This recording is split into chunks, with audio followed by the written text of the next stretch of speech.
Telisa strateginya atau strategi apa kebijakan yang perlu diperkuat agar pemerintah target pendapatan negara ini tidak terlalu bergantung pada sektor komoditas dan juga bisa menangkap peluang pajak sektor digital dan juga ekonomi informal, Bu Telisa? Ya, jadi tentu ini harus didukung dari kebijakan strukturalnya sendiri ya, bahwa sektor ekonomi atau transformasi ekonomi yang mendukung perekonomian kita ini tidak boleh tergantung pada komoditas. Nah, pemerintah sendiri kan sedang menjalankan program yang disebut sebagai hilirisasi dan industrialisasi. Harapannya dengan hilirisasi kan nilai tambah semakin besar. Nah, kalau nilai tambah semakin besar, itu pajaknya juga akan semakin meningkat sebetulnya. Jadi dan tidak rentan terhadap perubahan harga komoditas. Jadi kan selama ini biasanya penerimaan pajak kita itu akan shortfall kalau harga komoditas turun, jadi sangat tergantung dengan harga komoditas. Nah, kalau hilirisasinya itu sudah berhasil, maka, pendapatan pajak kita tidak lagi tergantung kepada harga komoditas yang lebih volatile tadi. Jadi, keberhasilan penerimaan perpajakan ini bukan hanya ditentukan oleh DJP sendiri, misalkan Dirjen Pajak atau Kemenq sendiri, tetapi harus didukung dengan sinergi lintas sektor, yaitu Oke.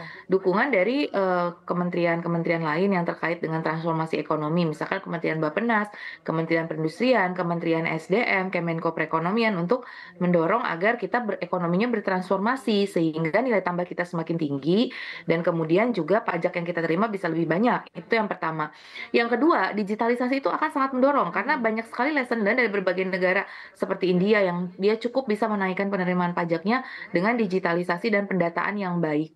Jadi dengan digitalisasi dan pendataan yang baik itu juga bisa mendorong penerimaan perpajakan. Dan yang ketiga menurut saya sosialisasi dan edukasi kesadaran masyarakat tentang pentingnya membayar pajak itu juga perlu ditingkatkan. Dan yang keempat inovasi di sisi pembayaran pajaknya itu sendiri agar tidak terjadi kebocoran tax avoidance dan juga tax evasion. Jadi kan seringkali pajak kita itu lebih rendah karena adanya penghindaran pajak, ya manipulasi pajak dan lain sebagainya. Nah, dengan adanya digitalisasi, misalkan dari sistem pembayaran, sekarang Bank Indonesia itu sedang menerapkan payment ID. Ya. Ya, kami juga di dalam kajian itu mengusulkan agar ada semacam payment ID itu yang yang memiliki koneksi dengan pajak. Jadi nanti kalau misalkan dan juga dengan anggaran APBN, misalkan dengan sistem SPAN, Sakti, SIKN, CEISA itu kalau digabungkan bisa menjadi terintegrasi, bahkan nanti kalau ke depan payment ID ini berkembang jadi CBDC, Central Bank Digital Currency, itu bisa satu, semuanya satu digital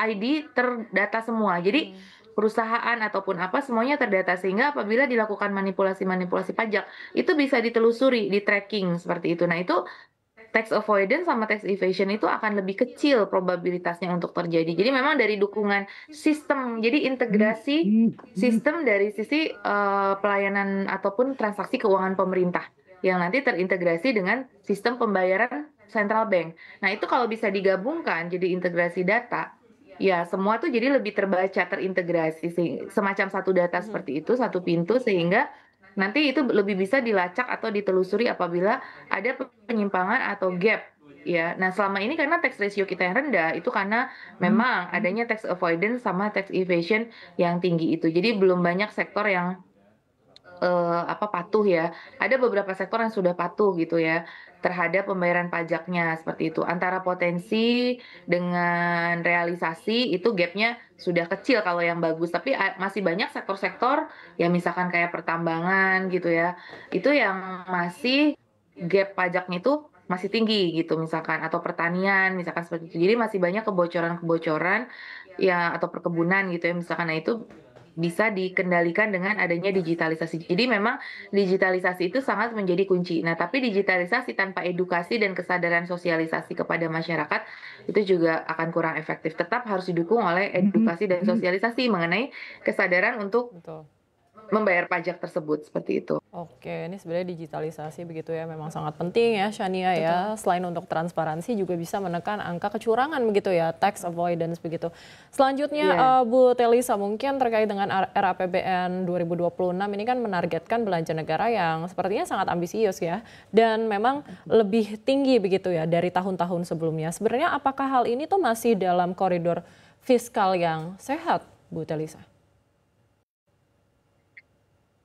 Iya, indikator kesehatan fiskal itu banyak sebetulnya. Nah, tapi yang umum yang sering digunakan kan defisit to GDP kita. Kalau kita lihat dari angka defisit to GDP itu memang akan cukup di bawah 3%, karena kan yang harus kita jaga tuh tetap di bawah 3% dari PDB. Nah, kemarin kalau tidak salah kan ditargetkan 2,78% gitu ya. Jadi 2,48, 2,78 itu 2025 perkiraannya. Nah, ini di 2,48, jadi masih di bawah 3% gitu. Nah, pengeluaran ini akan diefisienkan juga kalau untuk yang belanja-belanja rutin, yang belanja KL, yang tidak perlu ya. Kan Bu Sri Mulyani menyatakan 2026 ini masih efisiensi untuk kegiatan-kegiatan yang sifatnya rutin di pemerintahan yang tidak perlu, seperti ya kegiatan-kegiatan studi banding yang bisa dilakukan secara online, ATK yang bisa dihemat dengan digitalisasi dan seterusnya itu Ya. tetap dihemat seperti itu. Jadi hanya kegiatan-kegiatan yang penting-penting dan diutamakan saja. Nah, namun belanja-belanja program itu yang mengalami peningkatan. Memang program prioritas ya, seperti ketahanan pangan, ketahanan energi, ya, pembangunan sekolah-sekolah rakyat dari sisi pendidikan, ya itu kan jadi prioritas. Program pembangunan 3 juta rumah untuk masyarakat MBR, ya itu juga jadi prioritas. Medical check up gratis di sektor kesehatan itu juga terus untuk didorong. Jadi program-program itu terus didorong seperti itu. Nah, tapi dengan menekan dari sisi belanja-belanja yang sifatnya rutin.